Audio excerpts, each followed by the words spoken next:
Hi, everybody. I am a very grateful member of Alcoholics Anonymous. My name is Marty Jeffrey. Okay, in closing, I got that. I was just thinking about those cakes in my early sobriety. I've been sober since February the 8th of 1976. I know, a real old tortoise, but I sobered up at like 23. So I was thinking about that blonde and that cake and me in my first 30 days. Wondering what she's going to look like, the one that hands out the chips. You know what I'm saying? It's just, I would have been obsessing. But it's delightful. Your group always, your reputation precedes you. Specific group's a great group. There's lots of great sobriety. I was over at Richie's house tonight, and they have some sort of a sacrifice, and then later you eat. And it's, the only thing that was missing, of course, was Bob D. There was no podium, so he didn't show up to say grace. And I know. I've known Bob a long time. I think in fact, he asked me to come here, so I want to thank him for that. And I live in the United States of America right now. I'm working in a company that's doing children's cartoons, which I think is fitting in your 30th year of sobriety. And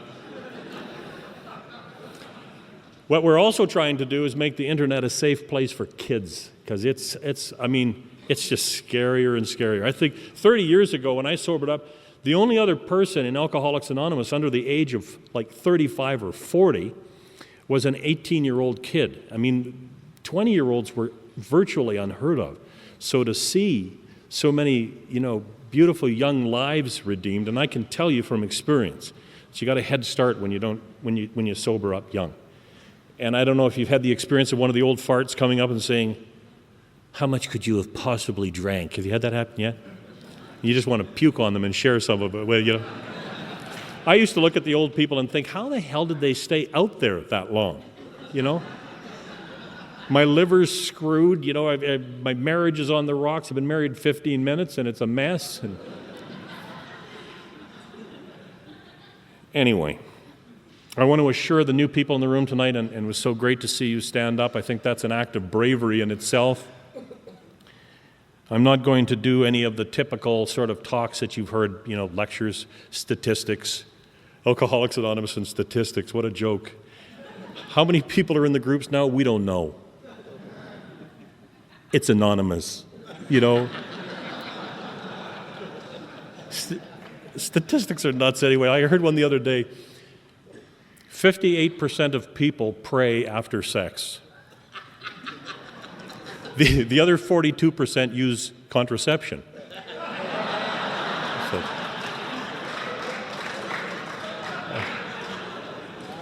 But the thing I wonder with all the statistics is, how do you know that? What, do you have a survey group or something you go in right after? Are you praying now? It's nuts. We're not going to do anything medical. We're not going to get, into the, unless you want me to. I know that when I first sobered up, I was an alcoholic when I got here. I want you to know that I developed alcoholism from coming to meetings. I had serious social problems, a lot of misunderstandings with the people around me, a woman that just did not understand. And I drank to relieve my stress, but I was not an alcoholic. And so the day that I realized that I actually, once I started to drink, I couldn't stop drinking, I became absolutely terrified. Have any of you experienced this? Like all of a sudden you realize, oh my God, I'm an alcoholic? Alcoholic. You know what I'm saying? Did you go through this? And I phoned my sponsor. I said, Dwayne, I was on the freeway, I'll never forget, I'm an alcoholic. And there was a dead pause, and he said, criminy. He said, now it's unanimous. Everybody in Canada believes you're an alcoholic now that you've accepted it. But I said, well, what is it exactly? What is it do I have? And he sent me to this counselor guy. And in 1976, there wasn't a lot of that going on. There was mainly alcoholics, one alcoholic helping another alcoholic. And we took people home. And after they left, you still had your furniture. And all kinds of really weird stuff went on back in 1976. It was a kind of gentler place, I think. Anyway, I went to this guy, and his name was Bob Cruikshank. He's a very severe-looking man. And I said, I need to know exactly what it is that I have. He said, you're a drunk. I said, no, but I mean, what do I have? He said, you have, and you newcomers, all we're going to ask is that you just remember this one small part. Take this out with you. You have a biochemical genetic disorder centered in the hypothalamic information control center of your brain, which is made worse by your liver's inability to metabolize alcohol without producing acetaldehyde, which mixed with dopamine produces tetrahydroisoquinoline. And that is a deadly combination given your narcissistic, egocentric core, which is driven at times by feelings of omnipotence, which tend to their own integrity despite the cognitive dissonance. I know. I said, what does that mean? He said, your drinker is broke. That all doesn't matter. That is all true. But the fact of the matter is, if you take a drink and then the drink takes another drink, you've got the same thing I've got. That's all there is to it. That is all there is to it. That's what makes us different from that class of people that we used to drink with that went home. Do you remember those people? The ones with superior will or better home situations or something. Do you remember those guys? Like, well, I'm going to go now. And you go, what? Because inside of you it's going, but you're thinking, well, they haven't finished their drink. They may leave it.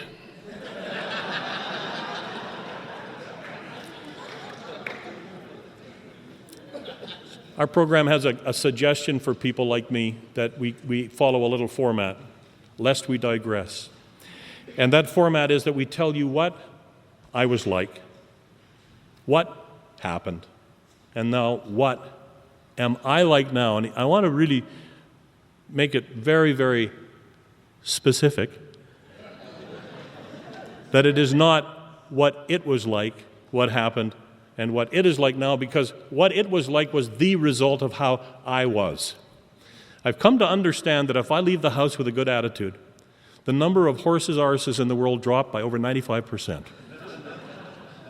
I've come to understand that if I have an attitude of gratitude, that the intelligence on the planet Earth goes up many, many times, and people drive better when I'm grateful. It's true. And so, as the big book says so correctly, that our troubles are largely of our own making, and that what's wrong with me centers in my mind.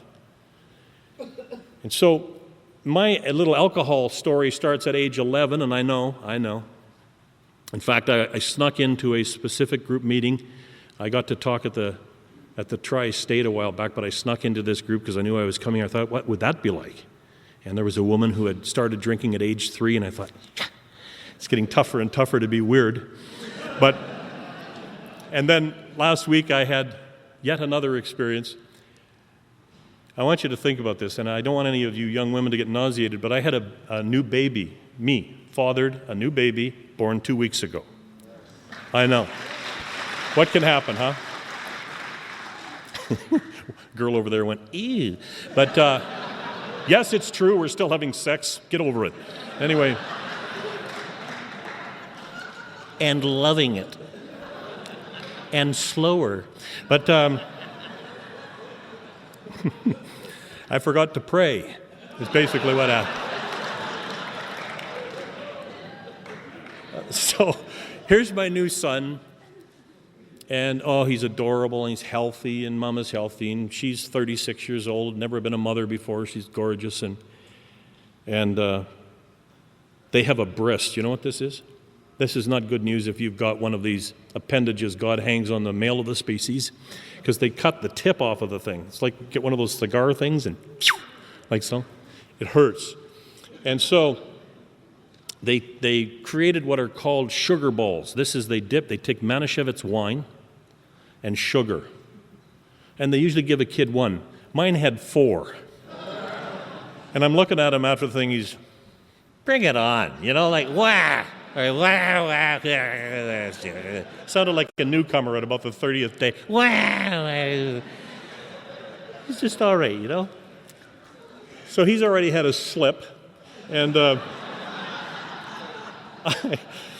I have two other children. I have a 31-year-old son, his older brother. You're old when your baby's born and he has a nephew and a niece, which he does. I have a 29-year-old son and I have a 27-year-old daughter, and she has two children. So I don't care what you think when you get here. What's going to happen to you is beyond your wildest imaginings. I would have never bet that at age 54, I would be learning again how to change diapers. And baby poop smells just the same, except at this age and after this amount of sobriety, I know he's not just doing that to bug me, that it's just a natural function. So there's been some growth, It's exciting to be on the planet. But anyway, here's how it goes. Here's what I was like. I was a kind of a okay kid, I think. My mother used to tell me I was very bright. And I didn't hear that at school or anywhere else, but I had problems at school. They wanted to contain you. And I didn't understand containment at all. They used to give me this strap, and my mission in life was to learn how to do that and smile at the same time. It was like, hit me as hard as you can. It makes me feel like a man. And that's how you know you're a drunk, when they're disciplining and you're figuring out how you can do it gracefully, because it's not going to stop. And at about age 11, I was over at a friend's place, and we were in the bathroom, and there was a bottle of Loganberry wine. And we cracked that baby. And he took a sip, and he spit it in the toilet. And I took a sip, and my entire world changed. I knew I never wanted to ever see him again. Anybody would spit that stuff in the toilet. I immediately developed a new vocabulary. Moron. What are you doing? And I polished off the better part of that bottle, and I had a spiritual experience. I was taken to the fourth dementia of living, and I got on my little bicycle. I remember thinking things immediately. I had instead of the torrent of thoughts that I normally had in my mind, that like in and out, there was just one thought. That's what alcohol used to do for me. It'd laser focus me into a resentment, which was on my brother Michael right at this point in time. I hated Michael. Michael was 4 years older than I was. Here's how you can just know that God is just. Because when I was 20 years sober, my brother Michael asked me to sponsor him in AA. I said, oh yeah, I'd love to.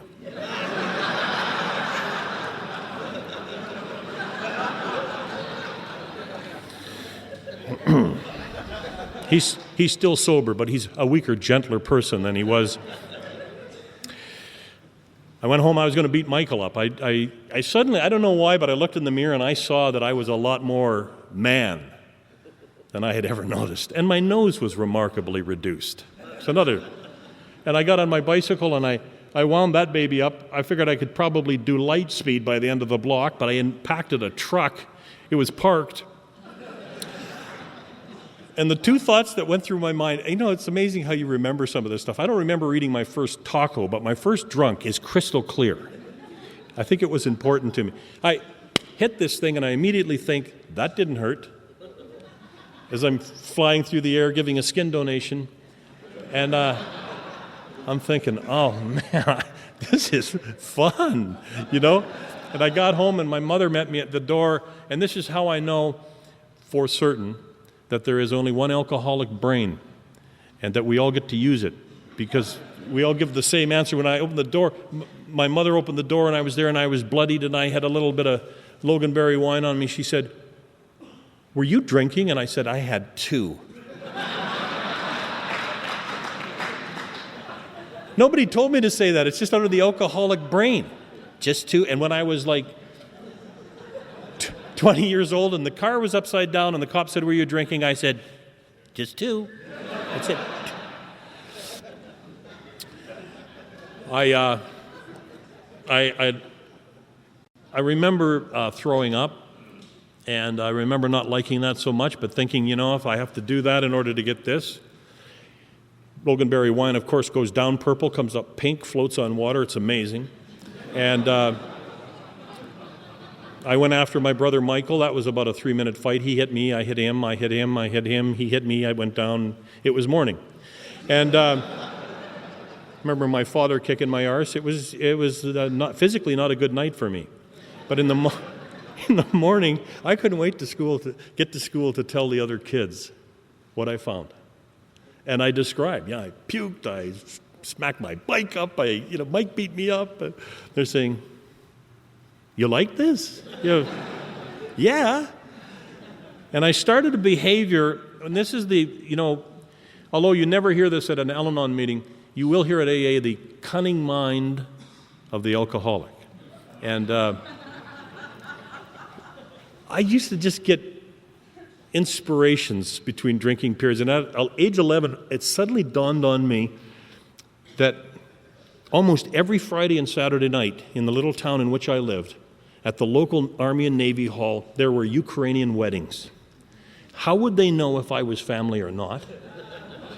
And I had a little suit, and I'd put my little suit on, and I'd go to the wedding. And they'd greet you at the door, and they'd say, "Are you with the bride or the groom?" I'd say both. No preference. They thought that was amazing. And I'd get drinking the home brew, and I'd lay on the floor and watch the band spin, and life was good. And I stole, and I did stuff. And it's an amazing thing that even at age 11, what I was manifesting was the inability to face life on life's terms. It was just overwhelming to me. I can't explain that to anybody, and I can't explain to earth people the fact that alcoholism moves at different rates in different parts, in different people. That for me, from the first drink, I craved. From the first time alcohol entered my body, the drink took a drink. My brother Michael didn't get that until he was well into his 30s. And then all of a sudden the phenomenon of craving started and his life went down the toilet. But emotionally I wasn't there. Spiritually I wasn't there. And so I went undetected until I was in my probably late teens, when people started to say, "Do you think you have a problem drinking?" And I'm thinking, "Are you nuts? Nobody can drink more than I can drink." Problem? I love drinking. It's life I can't stand. It's the periods between the drinking. That's what I'm having trouble with. Another example of my alcoholism is Christmas, coming home from university. This is a joyous time in a family. I was home and we got into the booze, and my brother Paul and I got into a fight over a road race set. And the last thing I remember was my father, who was a huge, physically powerful man, throwing me down the stairs. And it was a long flight of stairs. And I remember my mother standing at the top saying, "One day you will kill him." And he said, "If he is lucky." My dad was not an alcoholic. My dad was that class of drinker that when people drank too much, he drank too much. When they didn't drink, he didn't drink. And if they drank socially, he drank socially. It was a mystery to me. I couldn't understand that ever. I thought, man, this guy's got willpower. Didn't care. I remember that Christmas night, sleeping literally under a table. I remember my coming to and my father on his knee. I guess he'd searched for me all night, and he found me in this rag-bag apartment and begged me to come home and spend Christmas with the family. And I remember the pain, and I remember all of that, and I remember getting drunk that night because the humiliation of it was just beyond.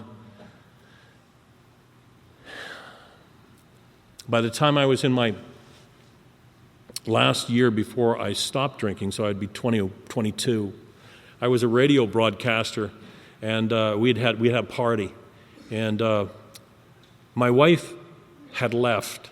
I didn't understand, by the way, that she was leaving. I don't know. There's a disconnect that takes place. She said, "I'm going home to Mother and Father." I thought she was going to visit. It never occurred to me that she should have said, "And I'm not coming back." I might have got that, but it didn't. So days went by, and they never came home. But it was kind of good because I could drink. See what I'm saying? And I'm young and I'm dumb and I've got a 6-month-old baby and I'm at this radio staff party and I steal, this is so humiliating, steal beer out of the staff party. And you know, I don't know about you, but when I drank, I turned virtually invisible. And so they might have seen the box of beer going out the building, but I was pretty sure they wouldn't have seen who the hell was taking it.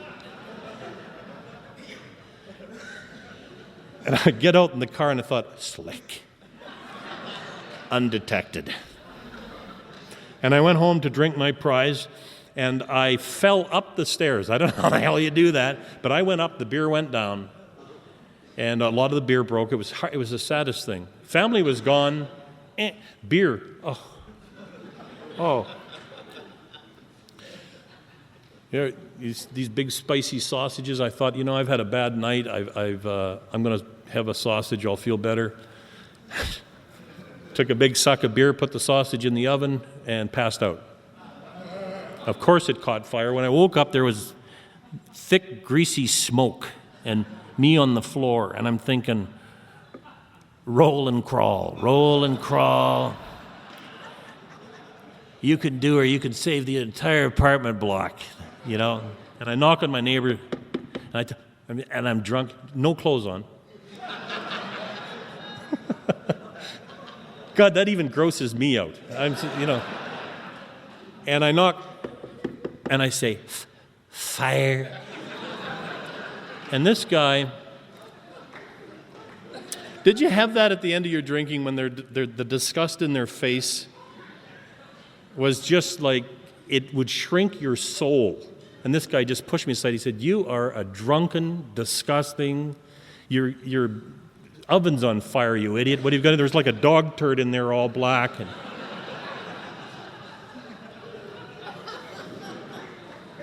I immediately figured that's why Shirley's gone, because the apartment stinks of garlic and burnt meat. So I phoned her. I said, we'll move. If that's upsetting you, I'll get a house. There is no understanding in the relationship between an alcoholic and their hostage, wife. And so she came back. I had 6 more months of the most insane drinking, save about a 1-month period where I had a full remission, 100%. You know, this is how I know that I have a disease. This is not self-inflicted. This is not I drank too much beer and broke my drinker. This has nothing to do with any of that. Remission is when one day you wake up, you drink a beer, you drink scotch. That's all you want. Wow. I'd never had that before, and I thought, wow. Booze is like acne. It clears up, you know? You just got to live long enough, and then you start to drink normally. The obsession of every abnormal drinker is not to drink, not to get drunk. It's to control the amount they drink. That is the trick. If you're new in here at 30 days, don't kid yourself. It's not about drinking or not drinking. Somewhere deep inside yourself, your big hope is that someday, that you're going to control your drinking. Every single addiction works like that. The first lie an addiction tells you is, you don't have me. That's one good thing. At least you're not alcoholic. And second, if you were, you could control it. So I had a month of going over to the bar, and we'd have our drinks, and then I, like the super people, would go home. And then one day, it happened. It was like unbelievable. There was a car, there was a gun, there was one of the fellow workers. I know her brassiere was off. I know her boyfriend had a gun. I don't know if I was involved. I have no idea. That's the really shitty part about God. He only wakes you up for the embarrassing piece. You know, like, how do I know? Maybe there was really some hot stuff going on, but I missed it. I always missed it. I'd wake up just in time to go, you know?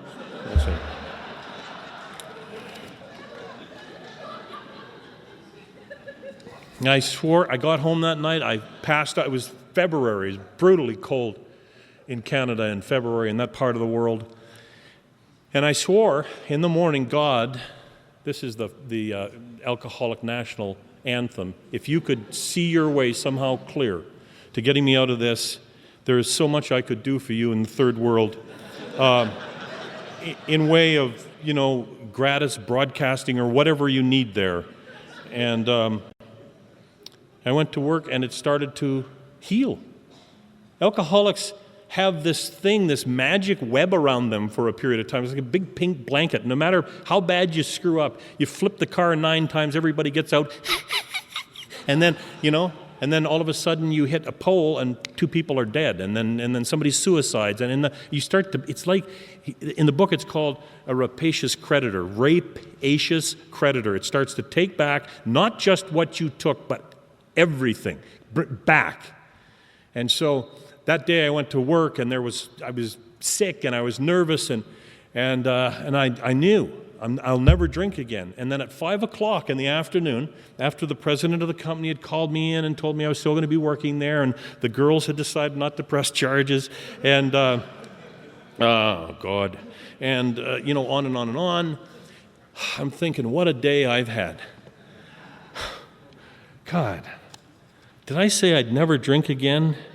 Or did I say, I'll never drink again to excess? Pretty sure I would never say I would never drink again, because one of the miracles that Jesus Christ performed in Capernaum was that he turned water into wine. It was his very first miracle, which must mean that Jesus Christ, Savior of the world, wants me to drink. You see what I'm saying? And yet, I had trouble with the whole concept of delusion. What a program where the second word is admitted. You ever think about that? You have to be completely deluded before you have to admit something. It didn't say, we're alcoholic our lives. We had to admit. Because no matter what you accuse me, I wasn't there. And I was 6 months sober. A guy says, hey, I saw you in Safeway last week. I said, no, you didn't. I was there. I just didn't want him to know I was there. And I didn't know why I didn't want him to know I was there. I just didn't want him to know I was in Safeway. What could somebody do with a piece of information like that?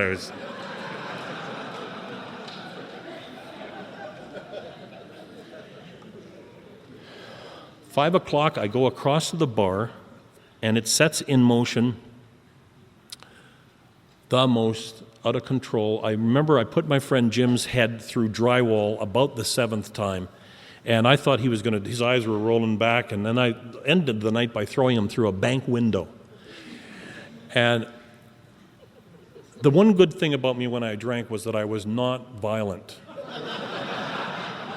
Unless provoked. Like, say, for example, somebody was breathing. That would piss me off. Or you looked happy, Or you had a nice car. That could cause violence, but it was not anything I set in motion. There is something that goes on inside your head when you're drunk that you start to get very resentful at strangers. And anyway, it was a horrible, horrible night. And in the morning, I woke up with the horseman Bill talks about, guilt and remorse and I don't know about your drinking, but with my drinking, when I woke up in the morning, I would get bits and pieces of things. If you're here tonight and you're new and you're blacking out, I want to welcome you to the fellowship of Alcoholics Anonymous, because normal people don't black out. Normal people drink, burp, fart, go home. Boring. We drink, and then we go into the death syndrome. The brain starts to collapse because alcohol is not as turgid as water, and our brain thinks we're dying, and you know what? We like that a lot. Whoa! Dr. Silkworth said we drink for that elusive feeling, only generated when that alcohol hits. Oh, God, that's good. And that's that feeling that I drank for. I always and you try to recapture that, And the more alcoholic you become, the harder and more elusive that is. Is that at the 9th drink, the 2nd drink, the 3rd drink? Maybe if I drank wine first, then water, and you try and manage the disorder, but it always ends up the same way. You go over the ski jump, and then it's morning. And there's bits and pieces. And I thought, oh, Jesus, the bank. Oh, my God, the car. I smashed the car up. Shirley. Oh, I hope nobody saw me. Oh, And then the phone was ringing way off in the distance, and when I picked the phone up, it was one of those nosy, intervening self-centered, caring bastards they call family. You know the ones I mean. They care. And it's not that you haven't tried to push them away hard enough or something. It was my sister. And she said, do you think you have a drinking problem, Marty? You know when you're in enough trouble, you'll go to anything? If she'd have sent me to, Dog Molesters Anonymous, I'd have gone just to, whatever you guys think, you know what? If you would just let me get this settled down and get my life back into some sort of order, and then I could start to, I just want to drink scotch. I don't want any trouble with anybody. I just want to drink scotch and have a woman and a white piano and be Elton John. Other than that, And she said, would you speak to a guy from Alcoholics Anonymous? God is my witness. I thought, I haven't got enough trouble. I've got to help some guy from...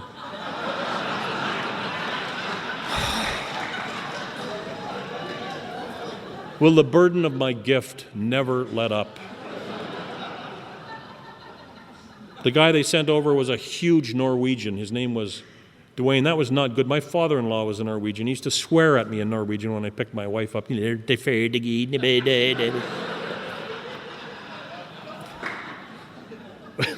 Literally translated means they don't have a language. Anyway, out of all of the people in Alcoholics Anonymous God sends, he sends a Norwegian. But this one is big. And this one is 13 years sober. And this one is a counselor. Oh, God. And he drove a 1976 Ford LTD, robin egg blue. And when it came up to the front, it looked like the docking of the Queen Mary. I hated him. I hated his car. I hated his hair. I hated his teeth. I hated the windows in his car. I hated me. I just hated. And when he picked me up, I said, hi, good to meet you. My father-in-law is Norwegian. Know any words? We went to the A&W on our first date. I'd never been at an A&W with another man before. It was like, what are we going to do here? I'm figuring the lecture's going to start. It's going to start. It always starts. And he starts talking about getting drunk and doing stupid stuff. See? It says in the big book, this is a classic story of carrying the message of alcoholics. It says in the big book, if the man seems a little nervous, tell him a few funny stories. And Dwayne told me stuff, and, I'm an alcoholic. That basically is an ego that drinks. And so every story he'd tell, I'd tell him one worse. And by the time, about 30 minutes into it, I've done half of my fifth step. And he said to me the thing that convicted me and allowed me to stay sober from the time I came to Alcoholics Anonymous till now. I have never, ever I've had lots of emotional trouble. I've been a complete weenie, and I've missed meetings, and I've been a very bad boy, but I have never had any Mary Wonderful or mind-altering chemicals or booze. It has not. I always think of that story, and the guy said it has not been necessary. The guy said, it hasn't been necessary for me to take a drink for 12 years. And the guy said, you were full of crap. I saw you last night. You were drunk. He said, I know, but was it necessary? I haven't wanted to drink. It says on page 85 in our book that it comes to us. It's like a gift, that we are placed in a position of neutrality. It isn't something I did or conjured up or understood or figured out or, all I was one thing. Please hear me if you're new. Willing. You know how you know you're willing? Because you're going to a bunch of meetings. And you've got people like Richie whipping your ass and making, move the chairs. Now move them back that way. Put them over here. Now, turn the chair upside down. Now sit on the upside down chair. Guys, come on, see what he's doing. When you're doing that stuff, you're going to stay sober. And then when you're sober, you got another guy. Okay, get the chair. Now, move it. Take it upside down. It's down. Now, you spin, because you can think of new stuff when you're sober, right?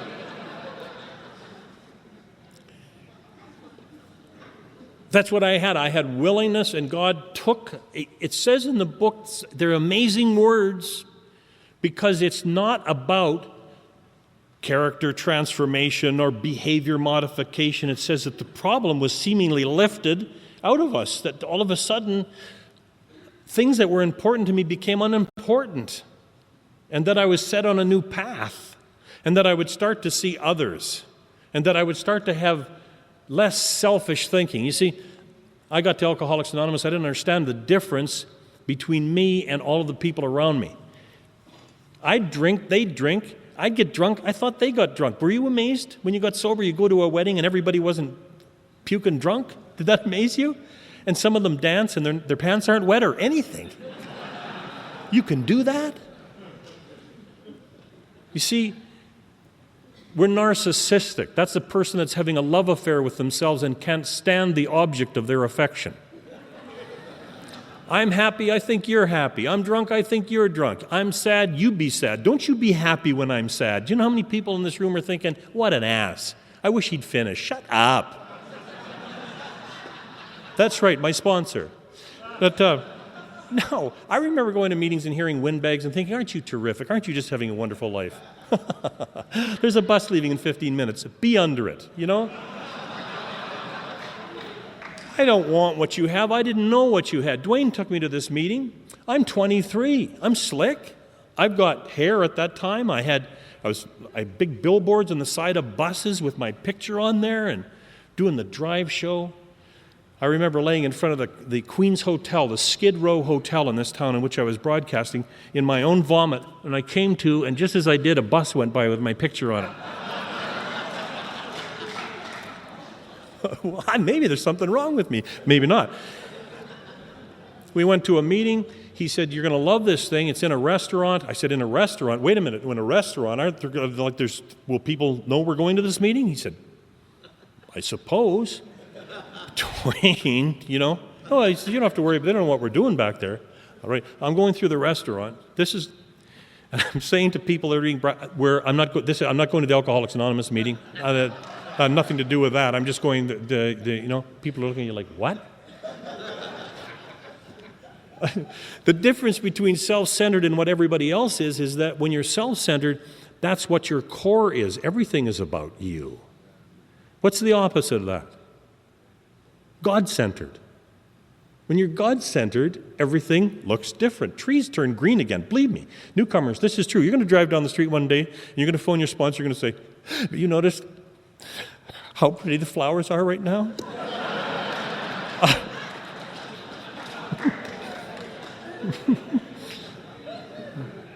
It happens. And you know, you fall in love again, and you know, life you start to have you start to live in the fourth dimension.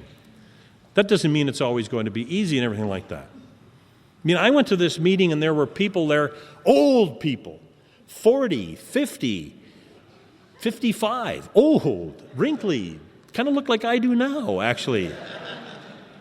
And they were going up and down a set of 12 stairs or some damn thing. I didn't know what the hell they were doing. There was one guy leading them, but he didn't say a lot. He was pretty humble, I thought. And he was asking other ones to talk on stuff. And one of them said that he'd been stuck on the 5th stair for quite a while. Oh, and that sent an electric chill through the entire group. They said, you better get off that 5th stair. You'll get drunk. And I'm thinking, where is that 5th stair? You know, when you're new and you come to this culture and we've got all our own little in language and our little in jokes and we sing happy birthday, you know how weird that is when you're a newcomer and there's like 5 grown men standing there. Happy birthday to you. It's like,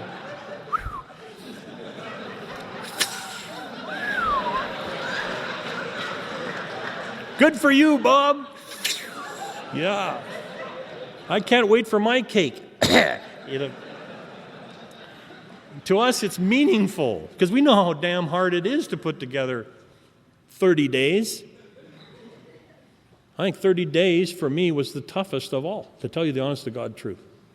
It was like once I got that 30 days, I thought, you know, I'm so dry, I could catch fire. I was afraid of the Norwegian. He told me outside of a meeting one night that if I drank, he was going to bust every bone in my body. And I said, why do you say stuff like that? And he said, because I love you. And he said, if you drink, you're going to get beat up, and I don't want strangers hurting you. I'll beat you up myself. So I just, you know. You see, what's hard in Alcoholics Anonymous is that if you're like I was when I got here, I had this actor that I'd presented the world for such a long time, and I had a little, character I'd pull out, and you'd say, "How are you?" And I'd say, "Really good."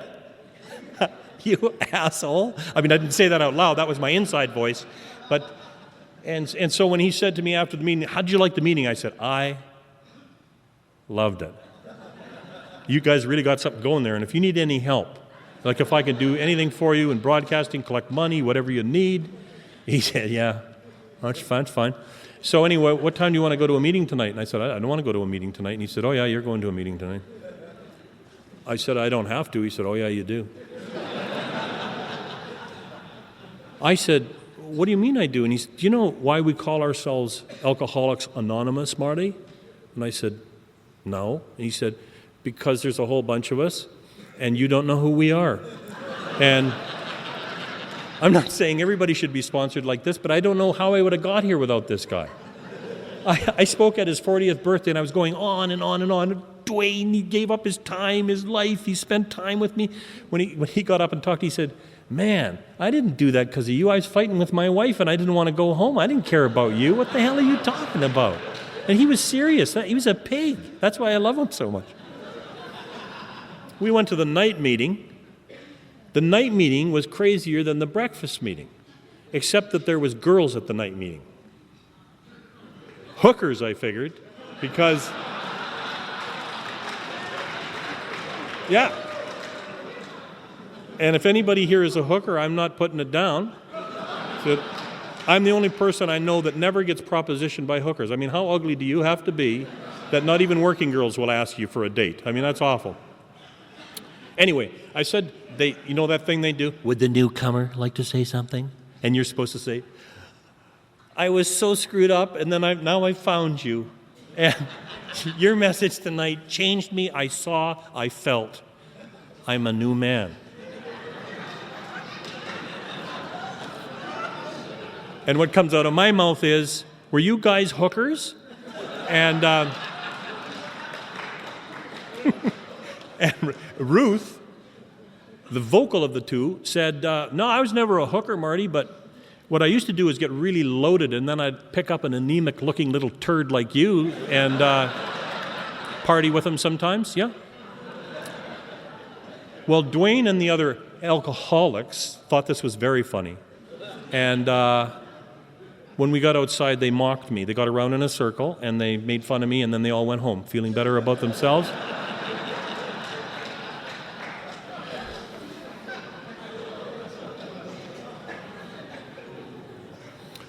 Dr. Silkworth called it the start of deflation at great depth. I was at a meeting of Alcoholics Anonymous, that same meeting the following Sunday. I was trying to hear. I couldn't hear anything. Everybody sounded the same. They all had the same message. "I was desperate. I'm not desperate. I have $1 million. I have now 7 cars, and I just don't know if it can get any more wonderful." That's all I ever heard. And I knew they were lying because I lied. You know, if you can't trust, it's because you're not trustworthy. If you think everybody's a liar, guess what? That's in you. I'm at this meeting, and all of a sudden I feel something really weird under the table. I think, what the hell? And I look under the table, and it's a 30-year sober member named Joe Glum putting shoelaces in my shoes. I said to him, when I was many years sober, "Joe, why did you do that?" And he said, I could see how poor you were, and I felt so bad, and you never had any laces in your shoes, and one night I just couldn't stand it. I had them. I was going to give them after the meeting, and then I thought, well, that'll embarrass him. So I said, "Do you think going under the table, Joe?"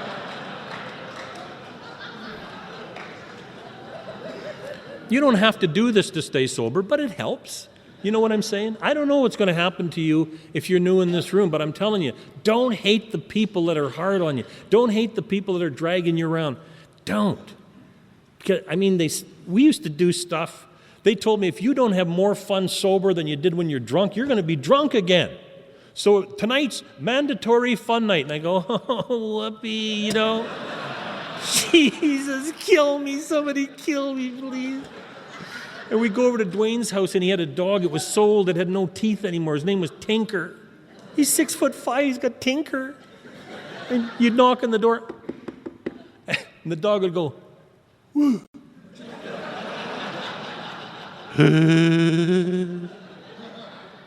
Woo.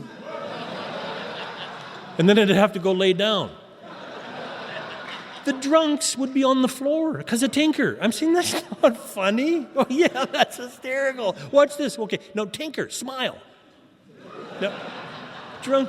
I'm thinking, oh, God. Oh, God, one day at a time. This is forever. They know where I... Oh, Jesus. And they brought a guy to help me. His name was, I wouldn't say his name, but he lived down the block from me, and they said, he can really help you. And then he told me a story. He'd beaten his best friend to death with his bare hands and got out of the technicality. I thought, oh, Jesus. Oh, God, now they've introduced, the murderers know where I live now. Thank you, sister. A Norwegian, ignoramus, big killer guy, and a murderer. Yeah, I feel better. I want what you have. I'm thinking, what the hell do you have? Let me get this straight. I can get wrinkly, not drink for the rest of my life, go up and down the stairs and play with Tinker. Is this, bring it on. Is this it? That's why we have to admit in step one. We have to admit, because you see, everything that I was seeing was everything that would keep me apart and different then. I couldn't see the fun in anything, because if I did, it'd have to stay. You see, people say, I don't get the steps. Of course you don't. Until you admit that you have no power over alcohol, until you admit that your life has become unmanageable, you can't accept. That's my program. Admit and accept. AA, admit and accept. Today, sober, admit and accept. You made a mistake, accept it. It's not the end of the world. And so once I admitted and I accepted, and I came to believe that there was a power stranger than myself, some of the guys called God, which emitted all sorts of emotions, because I remembered God. Now that was that God from Sunday school. That's where I went as a little kid, and then they kicked me out for selling condoms because they're narrow-minded. That's God. You see, you'd be much better to say something like being or presence or higher power or something that didn't have a whole bunch of luggage attached to it. They said, just what do you conceive God to be? And I said, punishing, waiting, like some sort of like barbecue guy that's going to cook your ass as soon as you're dead, eh? You know, and then all the good ones watching, oh, give it to him really good. That son of a bitch, he did things to me.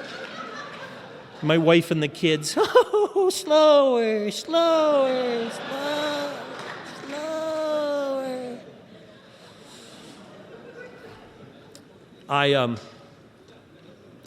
I finally accepted that there was something outside of myself, and I turned what I was doing and what I was thinking over to the care of, are you ready? Dwayne.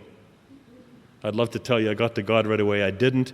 I know that Alcoholics Anonymous for me today is more about finding a conscious connection to my higher power than going to meetings, reading the big books, all that stuff. That's all just mechanism stuff. I'm trying to improve my conscious contact with the Creator of all things.